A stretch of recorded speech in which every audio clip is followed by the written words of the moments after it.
In today's video, I'm going to teach you how to open a second shop on Etsy. If you've been thinking about expanding your creative marketplace presence on Etsy, but aren't quite sure how to manage multiple shops, you've tuned into the right guide. Let's walk through the process together so you can seamlessly launch and manage your second Etsy shop. First, it's important to understand Etsy's rules when it comes to operating multiple shops. Etsy allows you to run more than one shop, but each one must adhere to specific guidelines. One of the most critical rules is that each shop needs to have its own unique email address. This is to ensure that each shop can be independently managed, thus minimizing any chance of confusion. Additionally, you must make sure that all shops comply with Etsy's policies. This includes avoiding duplicate listings or engaging in cross-promotion that might be misleading to buyers. Next, you'll want to prepare a new email address exclusively for your second Etsy store. This step is crucial because Etsy requires each account to have a distinct email. If you don't already have one, take a moment to create a fresh email. This will be your key to setting up the second store and managing communications separately from your first account. With your new email address in hand, the next step is to sign out of your current Etsy account.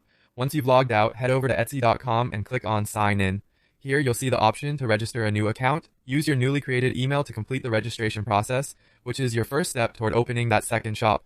Now you're ready to open your new shop. Click on the Sell on Etsy option and follow the prompts to set up this brand new venture. You'll need to add essential details like the shop name, the products you'll be selling, and payment and billing information. Each shop is an opportunity to create a new brand identity, so think carefully about these details. Differentiating your shops is an important aspect of running multiple stores. Each shop should have its unique purpose. For example, maybe one shop is dedicated to handmade jewelry, while the other focuses on digital prints. Make use of different branding tools like banners and icons to clearly distinguish your shops in the eyes of your customers. It's also essential to disclose that you operate multiple shops.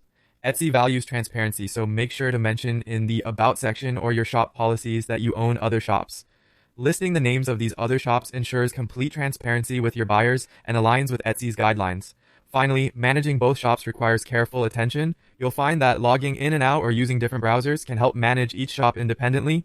Keeping separate inventories and engaging in precise bookkeeping will prevent any mix-ups. With these strategies, you can successfully juggle more than one Etsy shop and continue to grow your creative business.